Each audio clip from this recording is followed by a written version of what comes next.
This episode is brought to you by T-Mobile, official 5G partner of F1 Las Vegas Grand Prix.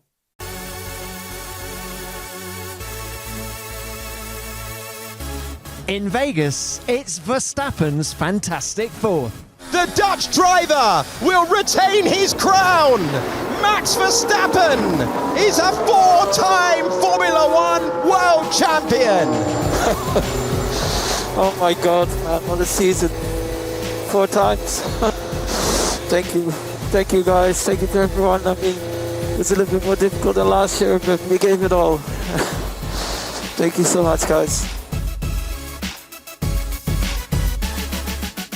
Welcome to Grand Prix Plaza, Las Vegas. It's F1 Nation with me, Tom Clarkson, surrounded by the lights, the hotels, the high roller observation wheel. And with me is F1 correspondent and presenter, Lawrence Barretto. In Vegas, it's all about the winners. The newly crowned 4-time world champion, Max Verstappen, and the race winner, George Russell. Lawrence, what a day, what a weekend it's been. One of those winners, I think, quite predictable. The other one, less so. The George Russell victory was definitely not on the cards coming into this weekend, but the Max Verstappen World Championship most certainly was. I've just spent 20 minutes chatting to him, and it was interesting that he said there, it was in Brazil when he crossed the line after that epic drive back from 17th to 1st, where he realised he'd won the title. He was like, that was the moment. He was like, I've done it. Like, unless something dramatic happens.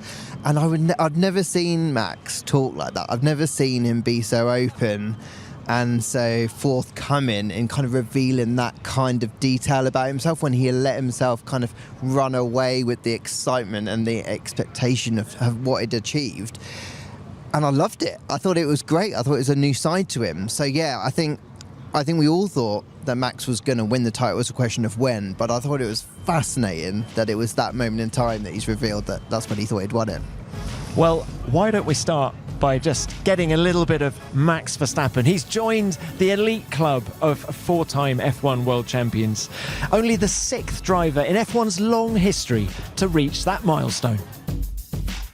You grow up racing and you see all these stats of some, legendary drivers, and you're like, that's, very impressive. And I hope one day that I can even just be on the podium, win a race, maybe win a championship. It's already hard enough to win one. And of course, then you also need a bit of luck to be in the right team situation to maybe win more.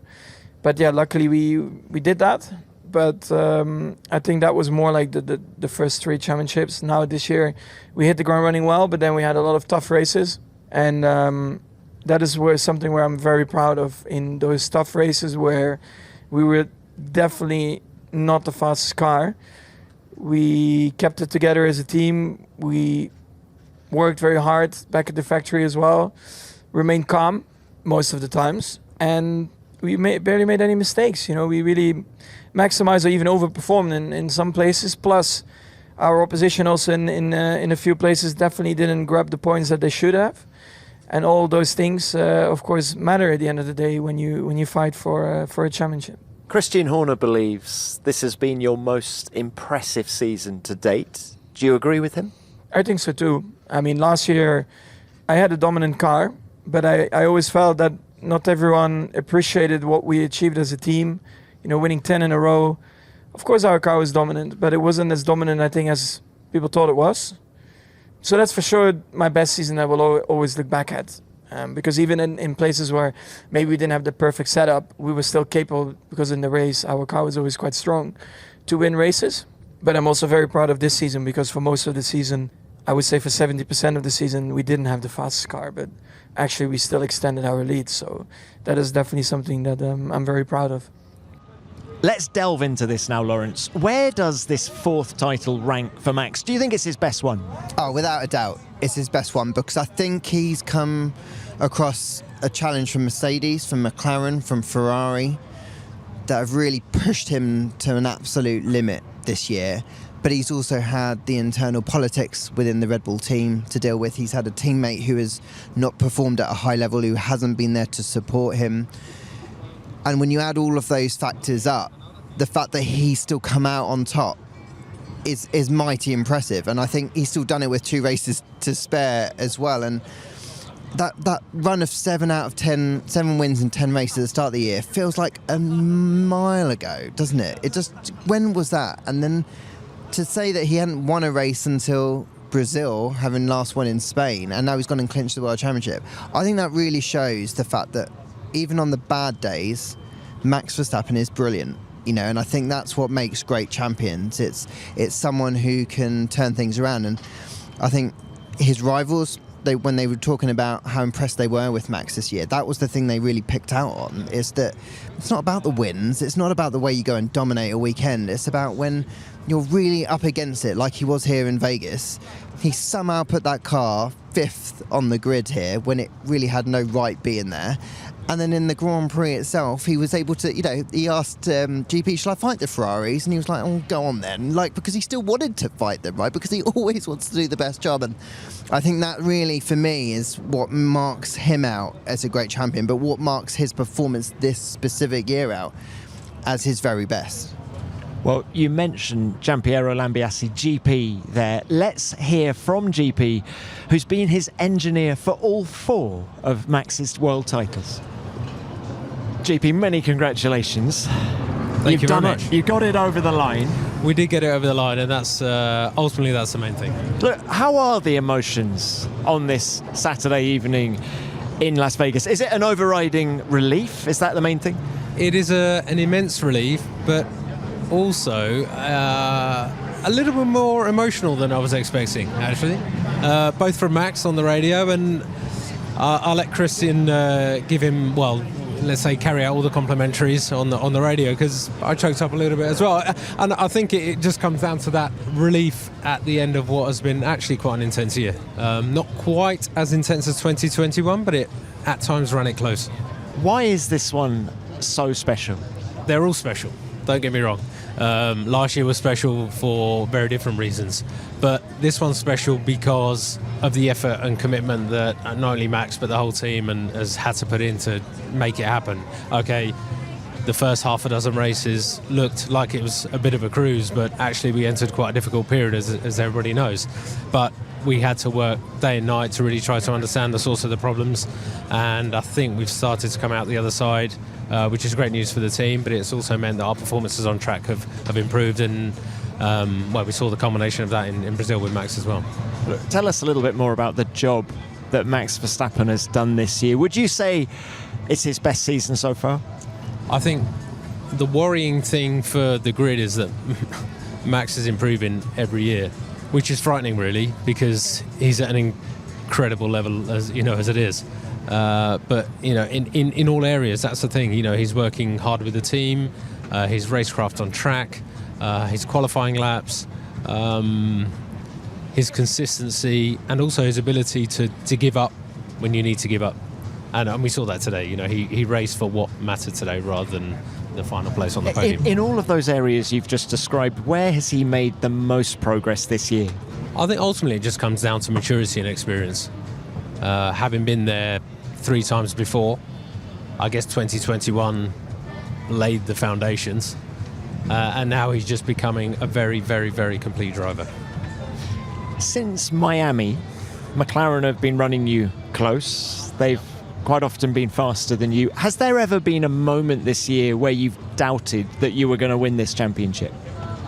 Not, I wouldn't say doubted, but certainly you don't take anything for granted. And as I said earlier, we took one race at a time, and there was a bit of a trend towards the middle of the year where things weren't really going our way, and we could see that other teams, not only McLaren, but other teams were making progress on us, relatively speaking. And we had to do something. We had to make some changes, and the team has come through on that. So kudos to them. And how has your bonds with Max evolved this year? Because it feels like this is the first time since you've been winning championships that you've been under a lot of strain together. And we did hear a few flare-ups along the way, didn't we? Has it always been all sweetness and light, or have there been awkward moments? Hungary springs to mind. Yeah. And we had actually a very quiet week after. I don't think there was a word spoken. in the 3-4 days after the Hungary race. But we had a really good meeting in Spa together with Christian and Pierre, just clearing the air. Not that there was ever any animosity, but I think sometimes when adrenaline is running that high, it's best just to leave things alone. Max and I are very similar in that respect. We're not ones to bow down and give in very easily. So yes, definitely that portion of the year springs to mind. But for the rest, again, it's a relationship that's grown over what is now 9 seasons. So we know each other very well. We work together very well. So yeah, long may that continue. Well, let's throw it forward to 25. It looks on paper like it might be incredibly close. Does that actually help someone like Max Verstappen because he makes no mistakes? I think it helps him knowing that he has the ability to pull off results that perhaps aren't always there. And I think at the same time that maybe hurts or dents some of his competitors psychologically. Not all of them, but perhaps some of them. But, 2025 is a few months away now. I think more importantly, we need to finish the year on a high to keep morale in the team up over the winter, because again, it's been a really hard year. And I think this was a bit of a unique, as everybody knows, it was a bit of a unique event with the temperatures and the tyre behaviour, etc. So I don't think we see it's not a true reflection of the car performance out there today. So yeah, we'll do our best to finish Qatar and Abu Dhabi on a high and hopefully grab another win or two. And then, yeah, next year is next year. GP, very well done. Thank you. Thank you very much. This holiday at T-Mobile, I'm joined by a special co-anchor. What up, everybody? It's your boy, Big Snoop D-O-double-G. Snoop, let's talk about T-Mobile. Okay, cool. This holiday, get 4 lines for $25 a line. Plus 4 iPhone 16s with Apple Intelligence and the all-new camera control on us. Let's get cracking, like a breakfast egg. You can use those eggs to make some eggnog, Snoop. Respect. And people do love T-Mobile, where you can save on every plan versus the other big guys. Y'all can take some of those savings and buy some Snoop merchandise. Always a great stocking stuffer, Snoop. We up out of here. Hold your horses, Snoop D-O-double-G. Let's remind people one more time. Head to T-Mobile.com and get 4 iPhone 16s with Apple Intelligence on us. Plus 4 lines for $25. Now drop that jangle. With 24 monthly bill credits, 4 eligible trade-ins, and 4 new lines with AutoPay. Well-qualified customers plus taxes and fees and $35 per line connection charge. Cancel entire account before receiving 24 bill credits and credit stop and balance on required finance agreements due. $829.99. Credits end if you pay off device early. See how you can save on wireless and streaming versus the other big guys at T-Mobile.com/switch. Apple Intelligence available now.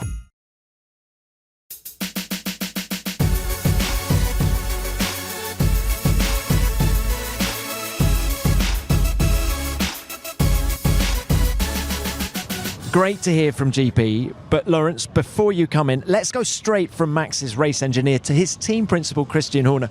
Christian, I'm sensing this one means an awful lot to you. Yeah, it means a huge amount. To get this one done, it's been a tough year, but Max has been outstanding this year. I think the team have, obviously we've had a difficult summer with the car, but nobody's ever given up, and I think that coming back over the last few races, Max has been outstanding, and so to win this one, to have won 8 Grand Prix, more than double the amount of races of any of his competitors, with 2 Grand Prix still to go, is testimony to an incredible season that he's had.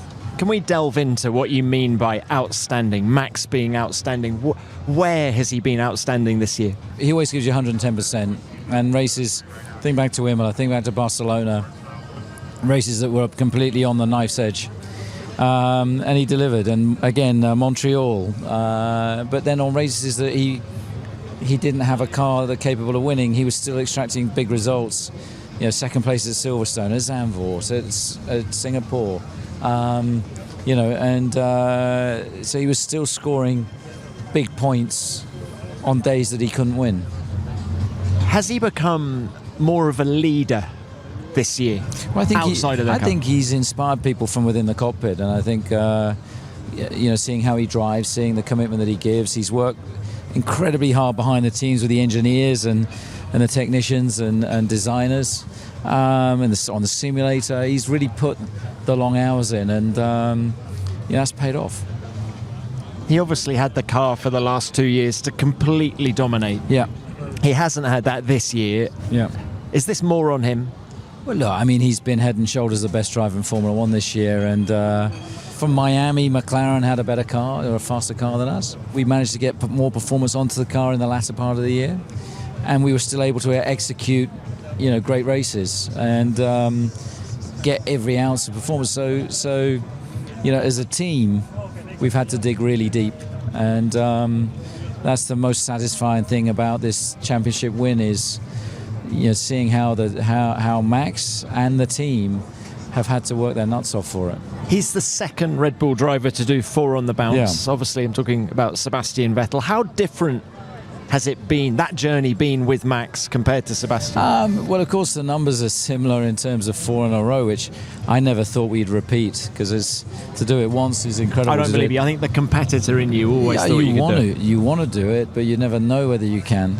And I think that, Max winning that first World Championship then unshackled him, and he's just grown and grown and grown, and he's got the most phenomenal ability, but with that, the determination and tenacity and racing intelligence, the way he reads the race, the way he reads the tyres, the way he understands the setup of the car. I've never seen that in any other driver. Is there one standout moment this year? Brazil, undoubtedly. I mean, going from 17th in the wet to winning that Grand Prix, for me, that was Senna 1993 kind of performance. So, without a shadow of a doubt. Of the 8 that he's won this year, how many of them were not in the fastest car? Well, look, I mean, if you think back to... We've been very quick at the start of some of the races, like Barcelona, we'd pull out a lead, then they'd hunt us down the back end of the race. Imola the same, Montreal the same.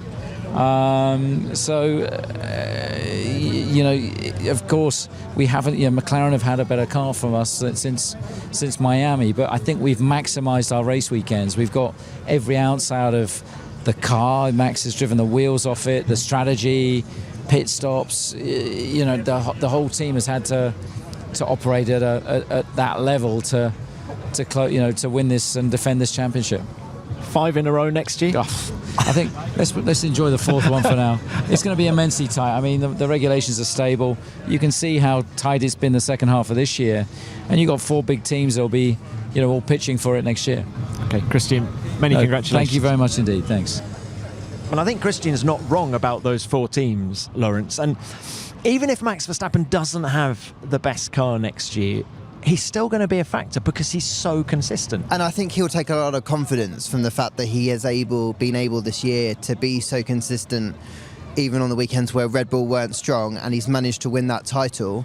And I do wonder whether, with the threat from those 3 teams to make it a 4-team fight, whether or not this one was so important for him to get over the line, because who knows what will happen next year. Might this be the end of this run, not just from a successive championship point of view, but for a number of years. So I think maybe that is why maybe Max was so happy today when he'd clinched that title, because he had the blessing, I think, in the last couple of years of knowing the car after was probably going to be the best one, and he just doesn't have that now. So yeah, I think what he's achieved so far this year, both in terms of consistency, but the way he's always fought back, when Christian talks about he never gave up. Max is really stubborn in a really positive way. Like he doesn't let the bad times irritate him. He can kind of move on very quickly. One thing, whenever I interview him, he always talks about how he can flick a switch and Formula 1 doesn't exist anymore, and he's with his family and he's with his friends, or he's sim racing, and then he just flicks the switch back on and he's exactly where he left himself when he turned the switch off again. And I think for any elite sports person to be able to do that is impressive, but I think the way that Max is so efficient at doing that is what has allowed him, in my opinion, to go on this run.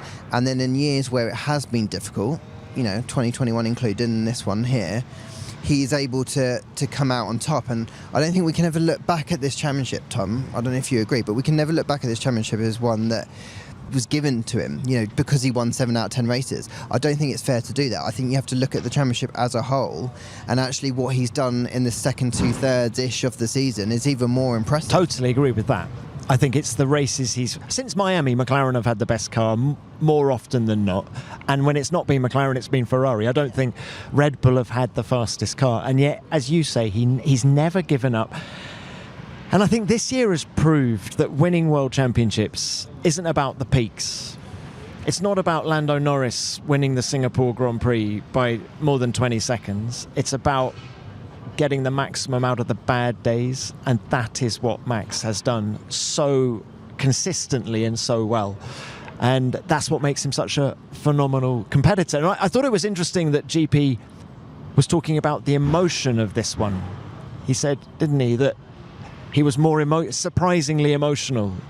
Because I think this has been a really draining championship. I think the roller coaster nature of it for everyone at Red Bull has been hard. And in a way, for them to have fought back and had a much more competitive car in these latter races is just proof that, you know, Red Bull, for all of the controversy earlier in the year, for all of the staff movement that's going on, they are still a phenomenal racing team.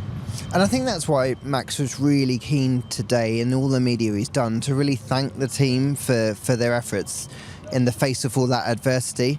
I think the way that they have responded, even on a weekend like this, where, you know, the rear wing was a massive issue and they knew that already, he's never panned them. He's always been impressed at the fact that they've just found a way. You know, they found a way to just try and make the best of a bad scenario. And we haven't really seen teams like McLaren and Ferrari and Mercedes of recent times able to do that. And I think Red Bull are still holding on to that ability to get the very best out, squeeze the very best out of a weekend. And okay, the Constructors' Championship might be a little bit too much to ask of them this year, but I think what they've done as a team has been critical to Max winning the Drivers' Championship.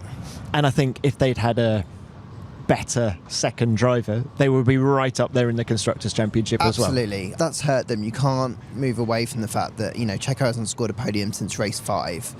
And I think that hurts the team on multiple levels. It's not really just about the points. It's about the development of the car, isn't it? It's about the strategy within a Grand Prix. It's about the morale within the team. It's about the pressure it puts on the team. So I think the fact that, again, we return to the same point, that Max has been able to do this, that the team has been able to pull together, is even more impressive. And that question I put to Christian about him being a leader, I feel that has come through in all the adversity this year, more than we've seen. So prior to 2024 with Max, he's really, you know, when the chips are down, I feel he has stepped forward and taken the responsibility. It's inspiring, really, I think. And he mentioned, you know, remind me, he's only 27. But he acts much, much older this year. I think he has leveled up in that sense. And I wonder whether when you go through this really difficult, draining championship, whether it forces you to grow up or you fail. And clearly Max has grown up immensely. And I think when he talks about his childhood and the pressure, positive pressure that Jos, his father, put on him to always want to win, to always be the very best, I think that is coming through now. I think we're seeing that he's able to maybe really streamline it in a way that can get the very best out of himself consistently and make him a stronger decision maker on track as well as off. So people listening to this in the pubs around the world, the greatest conversation. Can we talk about Max now as one of the greatest? Yeah, I think so. I think, you know, I put it to him that when I was looking at the kind of performances that he's put in over the last 4 years, I'm starting to put him in the realms of, you know, your Tiger Woodses, your Serena Williamses, when we, you know, go cross sport, because of the kind of utter dominance that he's had in certain years and the way that he has faced adversity and never given up and found a way to win. So I think that while Max won't say this now, and he'll wait until obviously the end of his career to even look back fully on what he's able to achieve in the minute, I think that it's one thing to dominate a sport when you've got the very best car, and we've seen that obviously through Schumacher when he had that at Ferrari, Lewis when he had that Mercedes. But we've now had 2 championships where Max hasn't really had the best car, or he hasn't been the one that's had the form. So 2 of the 4 that he's won, and he's done it. And this year of all years, there's that stat that there's 7 drivers who won 2 wins apiece this year, and Max has still come out on top. Like, I think that is a phenomenal achievement. And Look, it's so hard to compare drivers, Tom. I'm sure we've done this multiple times over dinner, where we've tried to talk about, which driver is best, but you can't compare over eras. But I think what you can say is that what Max is doing is incredible. Lando Norris said today, Max has no weaknesses.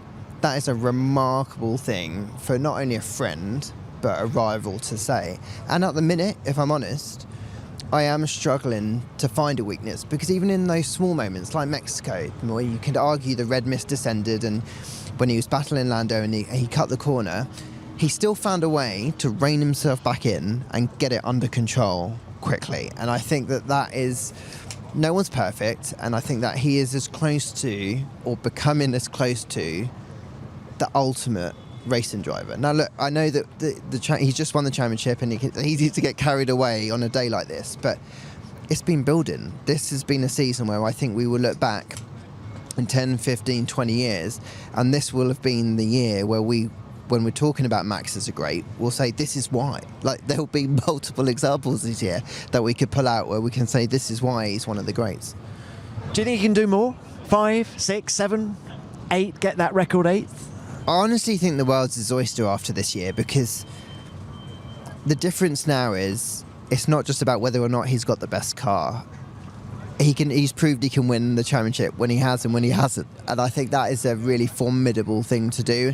And I think even heading into next year, if it is true that there was a 4-team fight for the constructors and the drivers' championship, I can't see anything that this year that makes me think that Max won't be able to still win that. And then if he does stay on at Red Bull to complete his contract for 26, 27, 28, and they deliver another package, even if they still aren't the best again, we go back to the same thing, or I go back to the same thing, I still think he can do it. So yeah, to answer your question in a very long-winded way, yeah, I think he can go on to win 8. When I was chatting to him about that, he kind of independently brought up, when I mentioned, your Sebastian Vettels, your Alain Prost, people who had won 4 championships, he was the one who brought up that, 8 championships is possible. He didn't say that he wants to win 8, but he brought the fact that it is potentially there on the table. And that is a new thing, because I've not heard him talk about that before, because it's always been about take it 1 year at a time, and I do think that is how he approaches it, 1 year at a time, 1 year at a time. But the fact that he's even entertaining that prospect, when sometimes on the bad days he talks about, I don't have to do this forever, I can do this. I love racing, so I might go off and do other motorsports. I might go and do sim racing. But this was the first time where he's talking about being there. And I don't think I don't think he's doing it to be part of the greats. I don't think he's doing it to say he has won the most. I think he can just see now that he can do it. I think that he can go and win 8. And he'll look back on his career, I'm sure, and be proud to be associated with those names. But you touched on it earlier, Tom. He is super competitive, and his greatest competitor is himself. So I think his main reason for wanting to get 8 is to see if he personally can do it, rather than because he wants to beat Lewis and Michael. That's just my opinion. That's the feels I get from him.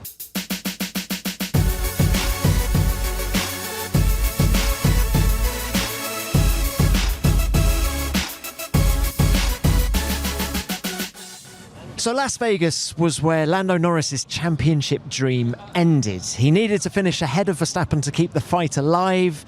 It's been his best F1 season so far, but it wasn't enough. No, I'll start off by saying congrats to Max. I am disappointed that I'm out of it, but Max deserved to win it. He drove a better season than we did and than I did. He deserved it more than anyone else. Max just doesn't have a weakness. When he's got the best car, he dominates, and when he's not got the best car, he's still just there always, and always there to make your life tough and difficult. So that's about it. This weekend's been dreadful from us, so we couldn't even put up a fight against Max, and that's something I would have loved to have done today. But congrats to him for what he's achieved. A disappointed Lando Norris there.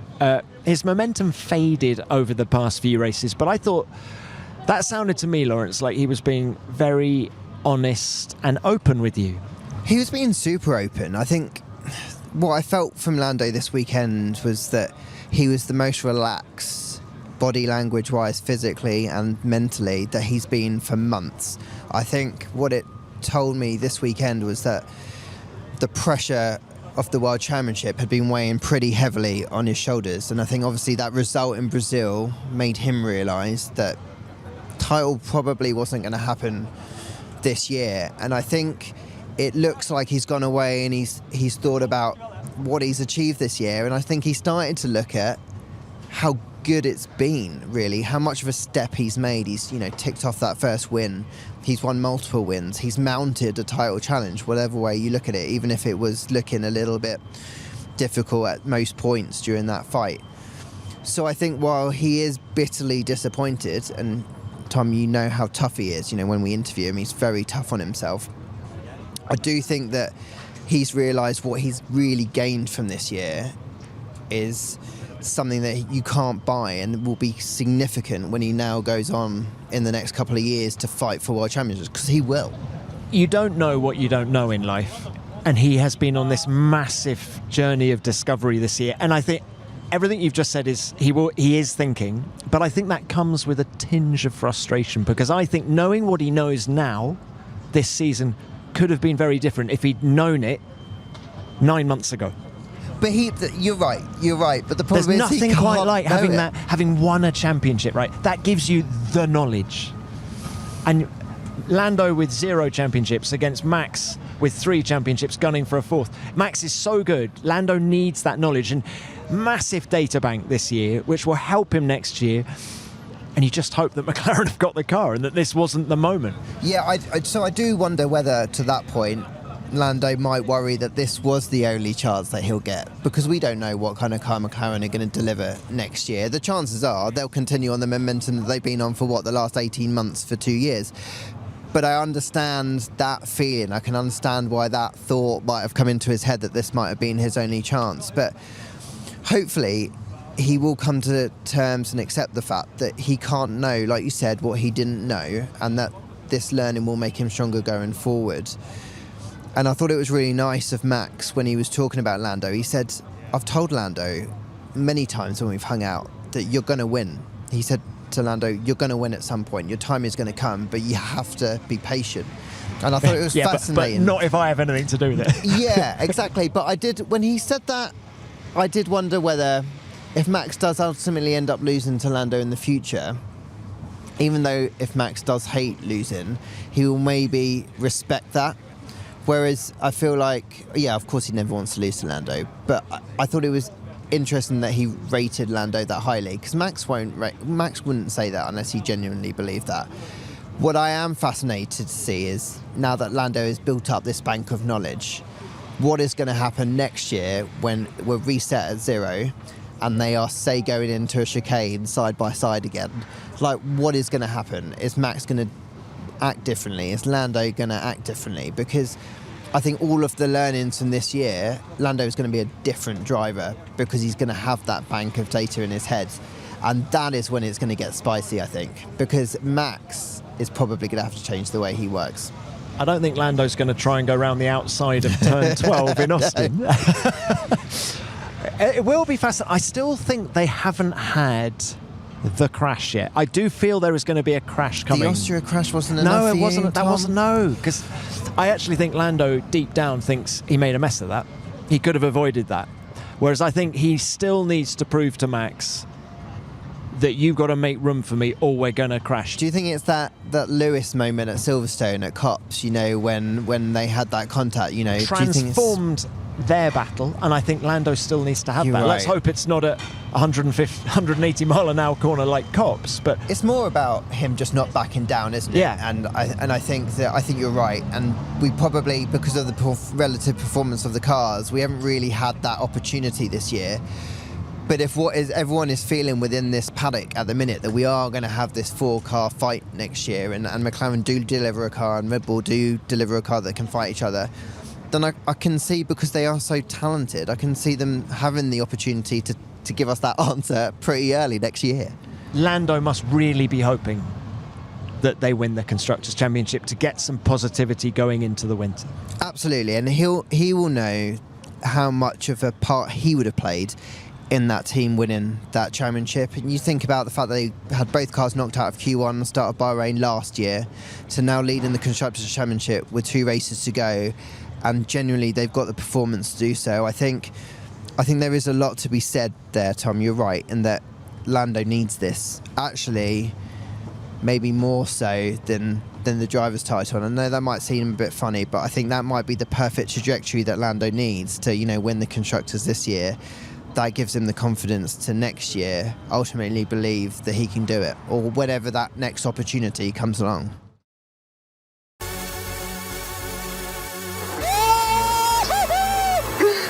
Vegas! George Russell wins the Las Vegas Grand Prix. Viva! Oh, boys, again. Whoa! Come on! Well done, mate. Superb drive today. Faultless. Now let's talk about the race winner. Mercedes returned to the podium in dominant fashion this weekend with their first 1-2 since Sao Paulo in 2022, as George Russell led Lewis Hamilton across the line for the third Grand Prix win of his career. Let's hear from the teammates now, starting with Russell. It's been a real surprise in how strong our pace has been. Securing the pole yesterday I was so pleased with, and then I think we won the race in stint one. To be honest, stint one was exceptional, and I knew from there on in the only way we would probably lose the victory is if I grained the tyres and opened them up. So it was just a case of managing my pace, managing in the right corners, and bringing it home. And on tracks like this, where it's relatively smooth, we can get the car quite low, quite stiff, we fly.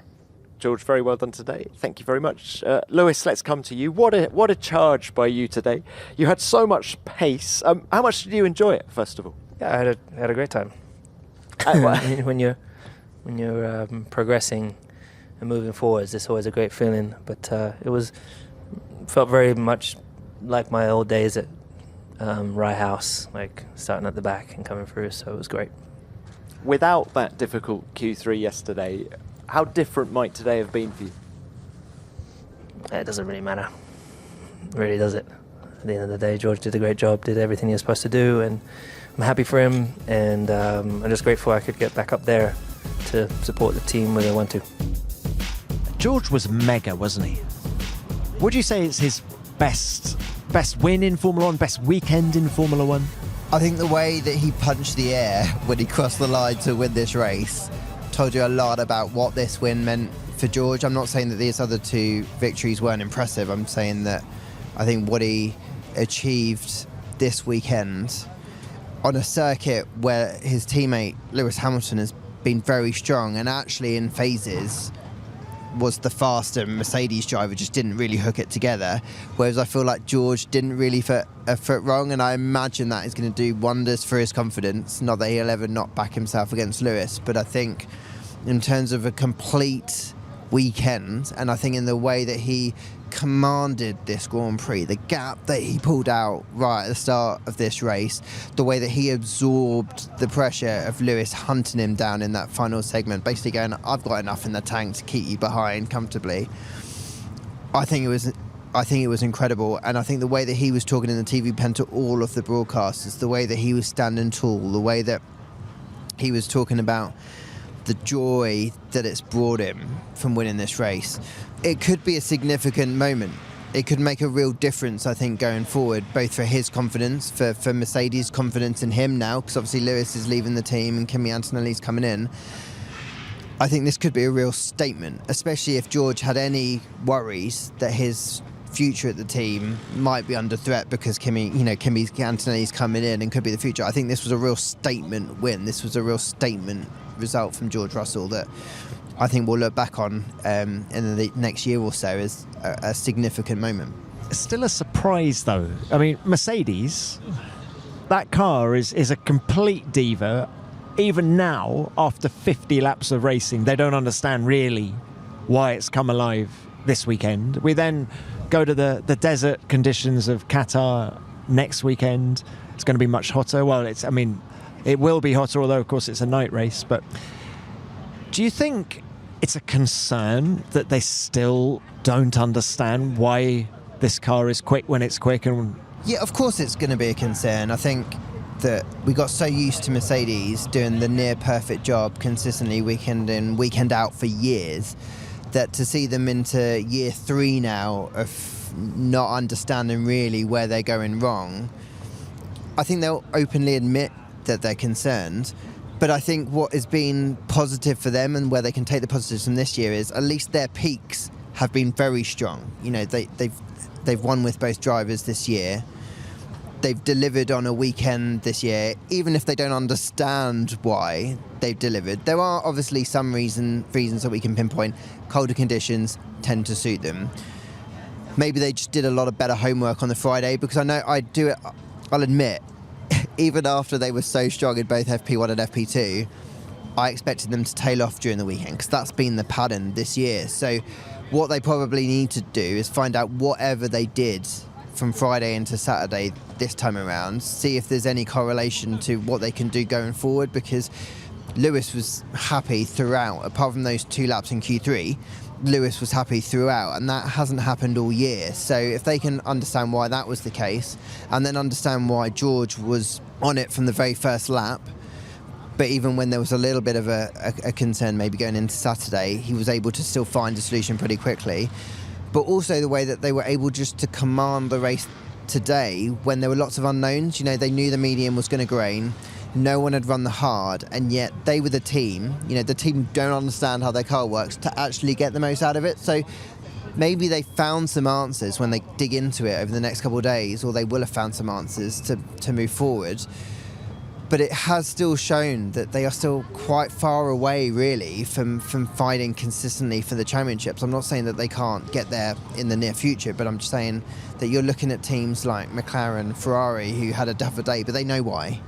And I think that's the difference. I think if Mercedes can go away from this weekend and any of those things I've just mentioned, and they help understand their problems, then maybe that might be their light bulb moment. If you listen back to the press conferences this weekend, George on Thursday was saying, yeah, we understand the problems with this car now. We know what we've got to do. And then as soon as they were quick after qualifying, he said, I've no idea why we're quick. So Lewis Hamilton is going to be pleased that he turned up. And he actually admitted, didn't he, on the media day on Thursday, that he was genuinely not wanting to carry on because of all the problems he'd had in Brazil. But the car came alive, and there was an energy about Lewis, wasn't there? I felt that we haven't seen for ages. There was that glint in his eye again that was like, I know what I'm doing, I've got this. And I know that it wasn't the final result that he wanted, but you're right, there was something different about Lewis this weekend, and boy did he need it, because even after Brazil, there have been races this year where, you know, kind of not wanting to throw the towel in, but like you could see how much it was hurting him, that he couldn't quite understand why he wasn't the Lewis that he knows he can deliver. So I think that bounce back, and you know, this sport's all about confidence, to bounce back immediately will be important. He's only got 2 races left to kind of really boost that confidence before he goes to Ferrari, and I think it will be important for him to finish the season strongly. I think it will irritate him that he wasn't able to beat George on track this weekend, because obviously it's super important for him to leave Mercedes on a high, and for him to know that he feels like he's the stronger of the 2 drivers. But I think there was enough in that Grand Prix today that will have told him personally, even if he doesn't say it out loud, that he was the strongest driver at this track. It was just the case that George did the better job and hooked it all together. Let's talk about Ferrari now. They came home 3rd and 4th. Carlos slipping back 1 place from where he qualified. Now, talk about pre-race predictions. I did actually think Carlos was my favourite to win the Grand Prix today. I thought they had the fastest car. So it just it proves, actually, when you look at the weekend, Lawrence, how unpredictable this is now. In that, you know, there was an Alpine in P3. This is a power track. And Alpine have got the worst power unit. Openly admit that. So it's so difficult to read this sport now. But Ferrari, they did slip back slightly to some of their old ways, didn't they? I mean, not talking from a performance point of view, I think Carlos, even if he'd had a completely clean race, was going to get beaten by the Mercedes today. But just the mix-up of the pit stops, the crossing the white line on the pit lane entry, that pit me now, don't pit me. It smacked of the Ferrari of old, and I'm talking last year before, really. I think it'll be an interesting debrief that Fred needs to sort of stamp on that and get the it's the lines of communication, isn't it? You listen to George Russell in qualifying saying, I want to go out at the end because the track is going to ramp up. He's commanding things and the team is reacting. Carlos is commanding things in the car and the team is not reacting at Ferrari. And I think that needs to change. You can't put a championship challenge together until you sort that out. This was really, though, the first time in a long time, I'm trying to think, at least half a season, where I feel like Ferrari lost their way. We haven't seen them do that kind of error consistently, and that's the strategic call. Carlos is such a team player, and he always defends the team. But even today, he couldn't hide from the fact that they'd just made a mistake. They'd made a mistake with the strategy in a way that they haven't really done in recent times. Now, ahead of this weekend, I talked to Fred Vasseur about changing the culture at the team and how he demanded that they take more risks and they be more aggressive. And then if it goes wrong, it's okay. And I think we've started to see that is cutting through the team. So it was odd, from my perspective, of the way that today's race unfolded, because it didn't really make a lot of sense. They were doing a number of things that they haven't done, that it looked like they were ironing out of themselves. So it might just be that this is a one-off, that a number of things have happened this weekend. Like, for example, you said they were the pre-weekend favourites. They were not. It was very clear early on this weekend they were not, and maybe that destabilised them. They will know that Qatar and Abu Dhabi are McLaren tracks. So this race was potentially the most high-pressured race they've had in a long time. Take on that, the difficult Brazil weekend they had. So maybe they just need a bit of a reset, and it maybe tested this new Fred Vasseur philosophy just a little bit more. It really stress tested it. So it's a really good point. I would hope that they will learn from this, but I think that's what will be quite telling in the next couple of races. But I worry that might be too little too late. Now, what are they? They're 24 points behind McLaren in the Constructors. There's 60 still on the table. McLaren have got to have a calamitous final two races for Ferrari to take this now. I think so, and I think Lando and Oscar proved today why they've been so good. That even on a weekend where they've been basically in a world of pain, they still got a really decent point tool that has helped them maintain a decent cushion heading into a track. Frankly, they're going to lock out the front row in Qatar and they're going to be dominant there. So I think that they did what they needed to do this weekend. From Ferrari's perspective, personally, their championship challenge has come out of nowhere. So even if they don't win, I'm not saying they're not going to win, but even if they don't win this year, they've got so much to be proud of, I think, because I do think things are changing at that team. And I think they've learned enough about themselves that if they don't flip back to the old Ferrari ways over the winter, they can launch a championship challenge. Now, I know that isn't much of a consolation if they don't win the Constructors this year, because obviously that is another year of waiting for a Constructors title. But I think that it's actually McLaren who have done the better job, frankly, so far this year. And so I think Ferrari will be able to accept that if they don't win. But also, the very fact that we didn't expect Mercedes to be good around here suggests that even if we think McLaren are going to be great in Qatar, that doesn't mean it's the final nail in the coffin. Yeah, interesting to talk about Ferrari over the winter, because we've spoken a lot on this pod about the advantage of Max having those 3 titles under his belt in this battle with Lando Norris, and the difference that has made for him. I think Lewis Hamilton joining Ferrari with his championship winning experience will help them.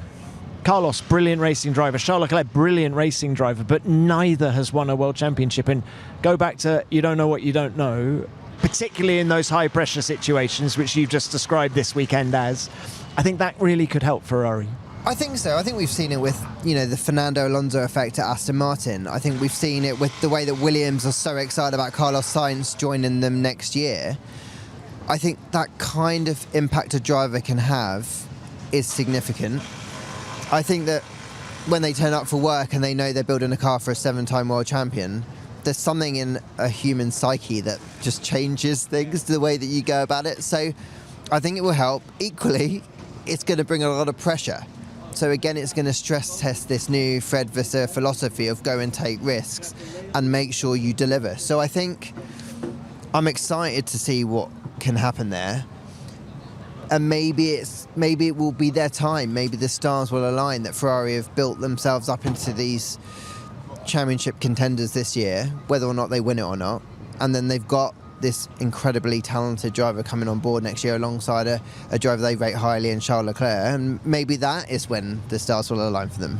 Bit of any other business before we go. I feel we do need to talk about the battle for P6 in the Constructors' Championship. Alpine, VCarb, Haas. I mean, it is so close. And Haas have just, that 8th place finish by Nico Hülkenberg today is, what are they? They're a point ahead now. They've retaken P6. I mean, we talk about the battle at the front, but I'm absolutely loving that mid-grid scrap between these teams. Oh, me too. I think in previous years, we've tried to make a battle of, the fight for P4, the fight for P6. But what I love about the battle this year is we're physically seeing it happen on track. We saw Yuki Tsunoda and Nico Hülkenberg physically fighting for that point that makes the difference. We saw Pierre Gasly putting himself in a spot that, frankly, that car did not deserve. And I felt bad for him with the power unit issue that we didn't fully get to see. But if he had have stayed out on track, I reckon it would have been that 3-car battle for those points. And I think that's super exciting heading into these next couple of races, that we're going to see this fight happen on track, not rather just the maths of one team doing well one weekend and one team doing well on another weekend. So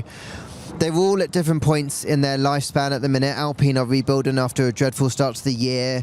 VCarb are trying to morph themselves into this sister team with this whole new structure they've got. Haas, they haven't had a year like this since 2018, was it, when they had that great year and they finished P5.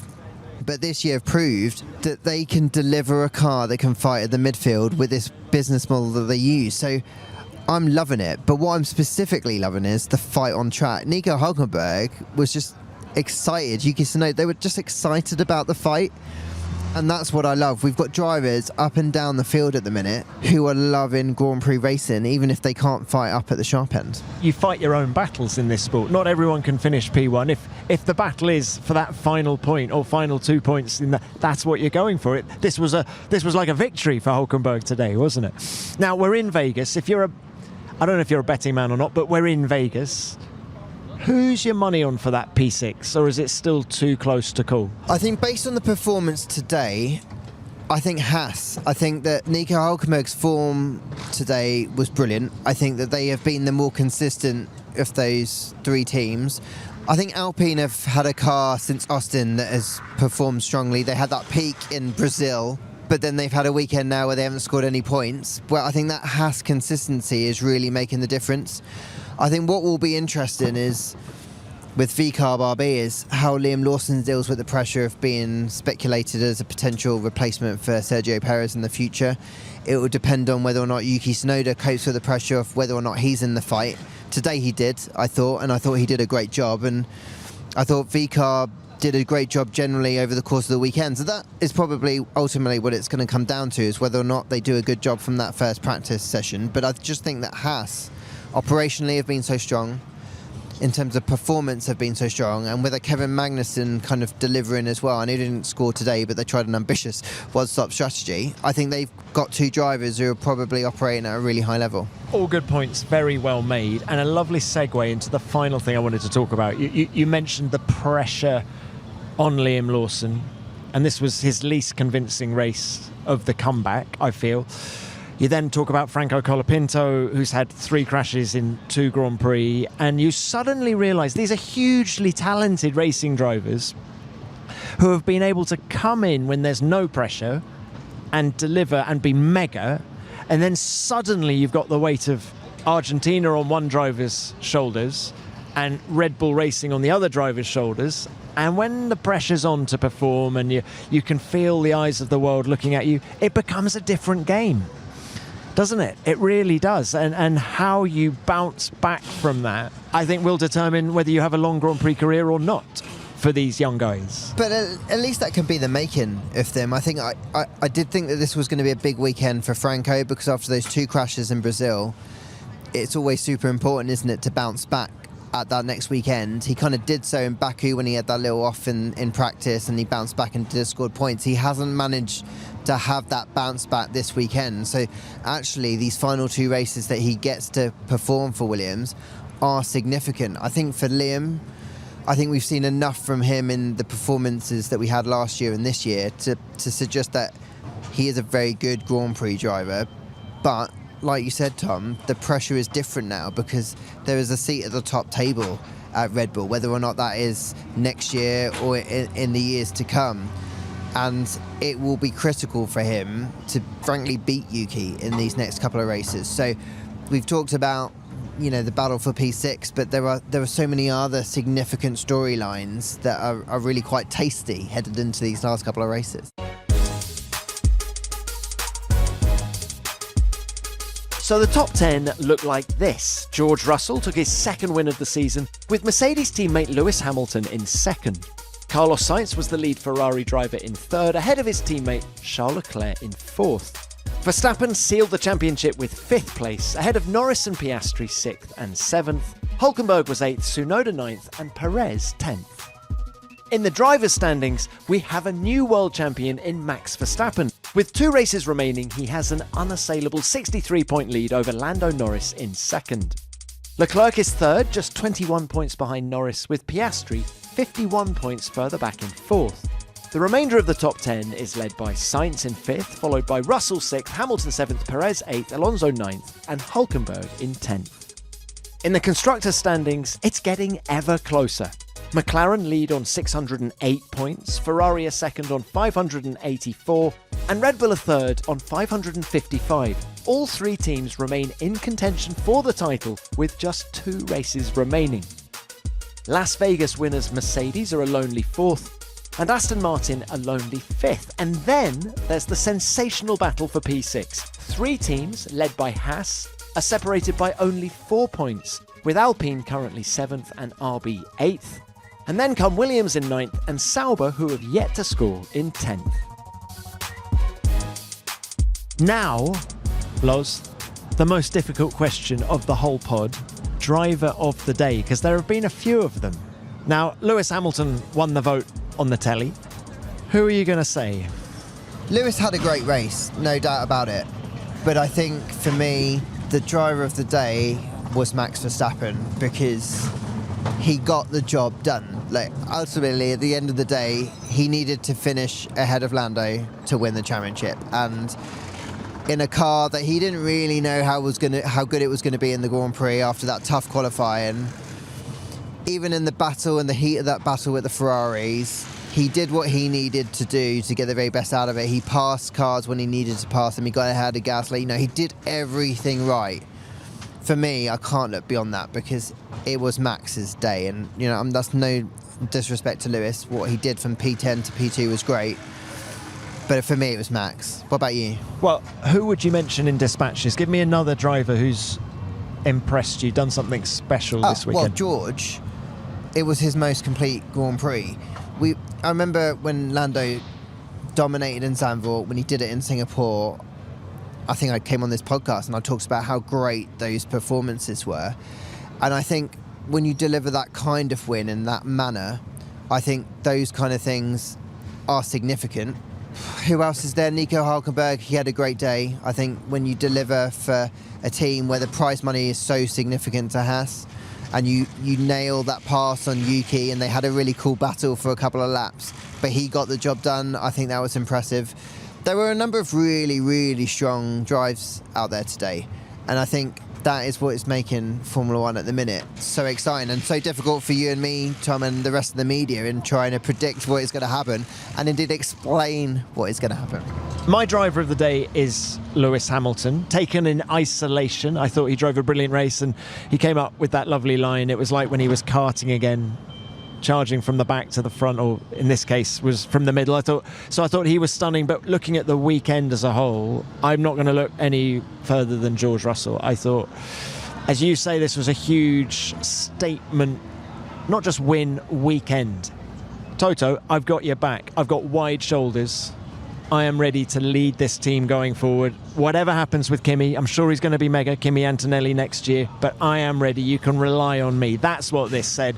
And the fact that Toto Wolff is staying in Vegas to party with George, I think speaks volumes in terms of the relationship that those two are building. So well done to George. Thank you to Lawrence for coming on the show again. Always a pleasure. Love chatting to you.